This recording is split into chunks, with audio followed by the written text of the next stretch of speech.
कृष्णा। श्रीमद्भगवद गीता अध्याय 2 गीता का सार। संजय उवाच तं तथा कृपयाविष्टम् अश्रुपूर्णाकुलेक्षणं विषीदन्तम् इदं वाक्यम् उवाच मधुसूदनः। संजय ने कहा, करुणा से व्याप्त शोकयुक्त अश्रुपूरित नेत्रों वाले अर्जुन को देखकर मधुसूदन कृष्ण ने ये शब्द कहे। श्री भगवानुवाच कुतस्त्वाकश्मलम् इदं विषमे समुपस्थितम् अनार्यजुष्टमस्वर्ग्यम् अकीर्तिकरमर्जुन। श्री भगवान ने कहा, हे अर्जुन, तुम्हारे मन में यह कल्मश आया कैसे? यह उस मनुष्य के लिए तनिक भी अनुकूल नहीं है जो जीवन के मूल्य को जानता हो। इससे उच्च लोक की नहीं अपितु अपयश की प्राप्ति होती है। क्लैब्यम् आस्मगमः पार्थ नैतत्योपपद्यते क्षुद्रं हृदय दौर्बल्यं त्यक्त्वोत्तिष्ठ परन्तप। हे प्रथापुत्र, इस हीन नपुंसकता को प्राप्त मत हो, यह तुम्हें शोभा नहीं देती। हे शत्रुओं के दमन करता, हृदय की क्षुद्र दुर्बलता को त्याग कर युद्ध के लिए खड़े हो।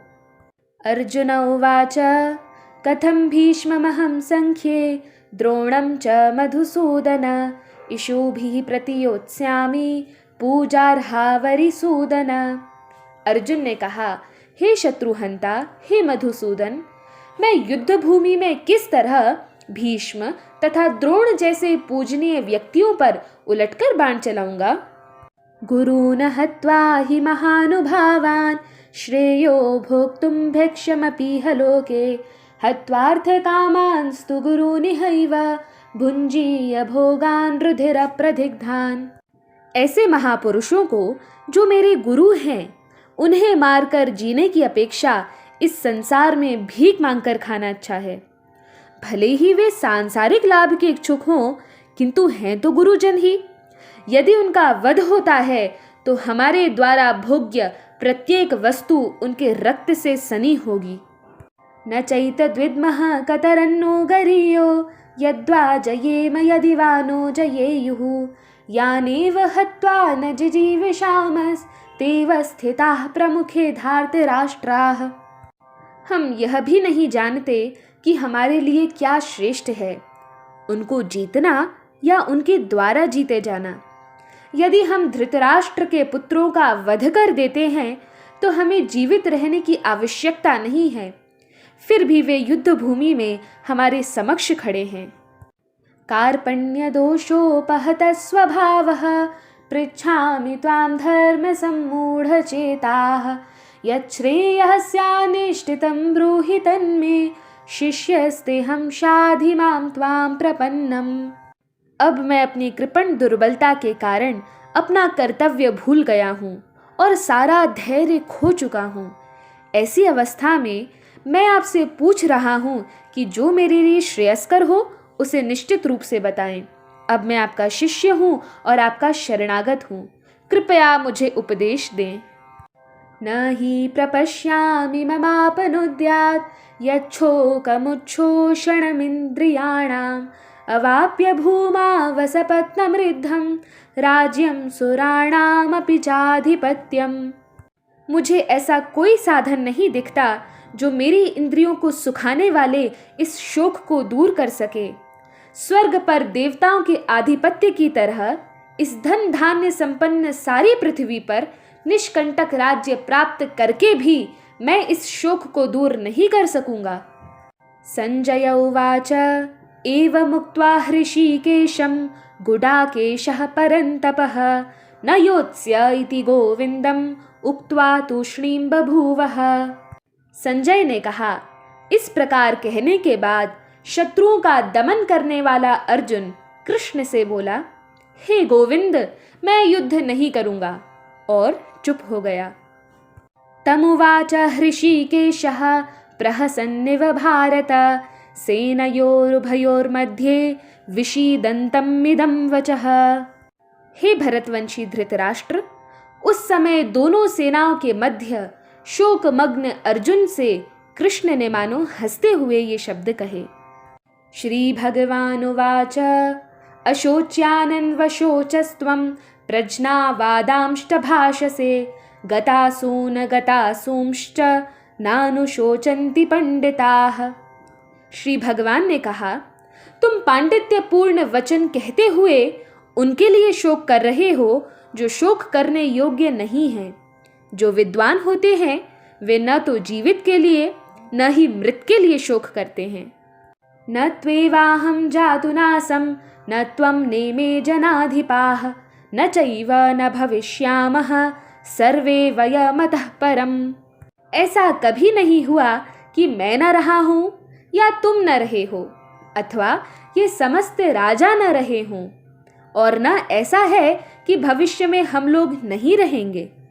देहिनोऽस्मिन् यथा देहे कौमारं यौवनं जरा तथा देहान्तरप्राप्तिर्धीरस्तत्र न मुह्यति।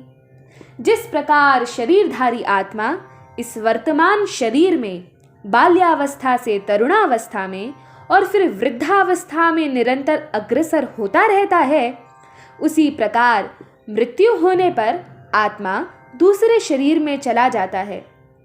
धीर व्यक्ति ऐसे परिवर्तन से मोह को प्राप्त नहीं होता। मात्रा स्पर्शास्तु कौन्तेय शीतोष्ण सुख दुःखदाः आगमापायिनो नित्यास् तांसि तिक्षस्व भारत। हे कुंती पुत्र, सुख तथा दुख का क्षणिक उदय तथा काल क्रम में उनका अंतर्धान होना सर्दी तथा गर्मी की ऋतुओं के आने जाने के समान है। हे भरतवंशी, वे इंद्रिय बोध से उत्पन्न होते हैं और मनुष्य को चाहिए कि अविचल भाव से उनको सहन करना सीखे।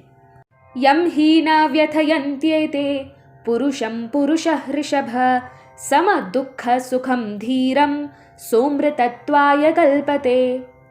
हे पुरुष श्रेष्ठ अर्जुन, जो पुरुष सुख तथा दुख में विचलित नहीं होता और इन दोनों में समभाव रखता है, वह निश्चित रूप से मुक्ति के योग्य है।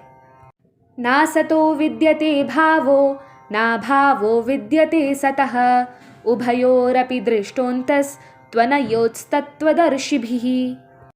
तत्वदर्शियों ने यह निष्कर्ष निकाला है कि असत अर्थात भौतिक शरीर का तो कोई चिरस्थायित्व नहीं है, किंतु सत अर्थात आत्मा अपरिवर्तित रहता है। उन्होंने इन दोनों की प्रकृति के अध्ययन द्वारा यह निष्कर्ष निकाला है। अविनाशी तु तद्विद्धि येन सर्वमिदं ततं विनाशम् अव्ययस्यास्य न कश्चित् कर्तुमर्हति। जो सारे शरीर में व्याप्त है उसे ही तुम अविनाशी समझो। उस अव्यय आत्मा को नष्ट करने में कोई भी समर्थ नहीं है।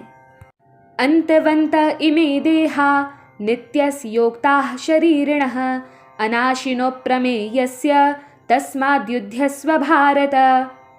अविनाशी, अप्रमेय तथा शाश्वत जीव के भौतिक शरीर का अंत अवश्यम भावी है, अतः हे भरतवंशी युद्ध करो। य एनं वेत्ति हन्तारं यश्चैनं मन्यते हतम् उभौ तौ न विजानीतो नायं हन्ति न हन्यते। जो इस जीवात्मा को मारने वाला समझता है तथा जो इसे मरा हुआ समझता है, वे दोनों ही अज्ञानी हैं, क्योंकि आत्मा न तो मरता है न मारा जाता है। न जायते म्रियते वा कदाचिन् नायं भूत्वा भाविता वा न भूयः अजो नित्यः शाश्वतोऽयं पुराणो न हन्यते हन्यमाने शरीरे। आत्मा के लिए किसी भी काल में न तो जन्म है न मृत्यु। वह न तो कभी जन्मा है न जन्म लेता है और न जन्म लेगा। वह अजन्मा, नित्य, शाश्वत तथा पुरातन है। शरीर के मारे जाने पर वह मारा नहीं जाता। वेदा विनाशिनं नित्यं ययेनं अजमव्ययं कथं स पुरुषः पार्थ कं घातयति हन्तिकम्। हे पार्थ, जो व्यक्ति यह जानता है कि आत्मा अविनाशी, अजन्मा, शाश्वत तथा अव्यय है, वह भला किसी को कैसे मार सकता है या मरवा सकता है। वासांसि जीर्णानि यथा विहाय नवानि गृह्णाति नरोपराणि तथा शरीराणि विहाय जीर्णानि अन्यानि संयाति नवानि देहि। जिस प्रकार मनुष्य पुराने वस्त्रों को त्याग कर नए वस्त्र धारण करता है, उसी प्रकार आत्मा पुराने तथा व्यर्थ के शरीरों को त्याग कर नवीन भौतिक शरीर धारण करता है। नैनं छिन्दन्ति शस्त्राणि नैनं दहति पावकः न चैनं क्लेदयन्त्यापो न शोषयति मारुतः। यह आत्मा न तो कभी किसी शस्त्र द्वारा खंड खंड किया जा सकता है, न अग्नि द्वारा जलाया जा सकता है, न जल द्वारा भिगोया या वायु द्वारा सुखाया जा सकता है। अच्छेद्यो यमदाह्योऽयम् अक्लेद्यो शोष्य एव च नित्यः सर्वगतः स्थाणुर् अचलोऽयं सनातनः। यह आत्मा अखंडित तथा अघुलनशील है। इसे न तो जलाया जा सकता है, न ही सुखाया जा सकता है। यह शाश्वत, सर्वव्यापी, अविकारी, स्थिर तथा सदैव एक सा रहने वाला है। अव्यक्तोऽयम् अचिन्त्योऽयम् अविकार्योऽयमुच्यते तस्मादेवं विदित्वैनं नानुशोचितुमर्हसि। यह आत्मा अव्यक्त, अकल्पनीय तथा अपरिवर्तनीय कहा जाता है। यह जानकर तुम्हें शरीर के लिए शोक नहीं करना चाहिए। अथ चैनं नित्यजातं नित्यं वा मन्यसे मृतं तथापि त्वं महाबाहो नैनं शोचितुमर्हसि। किंतु यदि तुम यह सोचते हो कि आत्मा अथवा जीवन का लक्षण सदा जन्म लेता है और सदा मरता है, तो भी हे महाबाहु, तुम्हारे शोक करने का कोई कारण नहीं है। जातस्य हि ध्रुवो मृत्युर् ध्रुवं जन्म मृतस्य च तस्मादपरिहार्येऽर्थे न त्वं शोचितुमर्हसि। जिसने जन्म लिया है उसकी मृत्यु निश्चित है और मृत्यु के पश्चात पुनर्जन्म भी निश्चित है। अतः अपने अपरिहार्य कर्तव्य पालन में तुम्हें शोक नहीं करना चाहिए। अव्यक्तादीनि भूतानि व्यक्तमध्यानि भारत अव्यक्त निधनान्येव तत्र का परिदेवना। सारे जीव प्रारंभ में अव्यक्त रहते हैं, मध्य अवस्था में व्यक्त होते हैं और विनष्ट होने पर पुनः अव्यक्त हो जाते हैं। अतः शोक करने की क्या आवश्यकता है। आश्चर्यवत् पश्यति कश्चिदेनम् आश्चर्यवद् वदति तथैव चान्यः आश्चर्यवच्चैनमन्यः शृणोति श्रुत्वाप्येनं वेद न चैव कश्चित्। कोई आत्मा को आश्चर्य से देखता है, कोई इसे आश्चर्य की तरह बताता है तथा कोई इसे आश्चर्य की तरह सुनता है, किंतु कोई कोई इसके विषय में सुनकर भी कुछ नहीं समझ पाते। देहि नित्यमवध्योऽयं देहे सर्वस्य भारत तस्मात् सर्वाणि भूतानि न त्वं शोचितुमर्हसि। हे भरतवंशी, शरीर में रहने वाले देही का कभी भी वध नहीं किया जा सकता। अतः तुम्हें किसी भी जीव के लिए शोक करने की आवश्यकता नहीं है। हरे कृष्णा कृष्णा कृष्णा हरे हरे, हरे राम राम राम हरे हरे।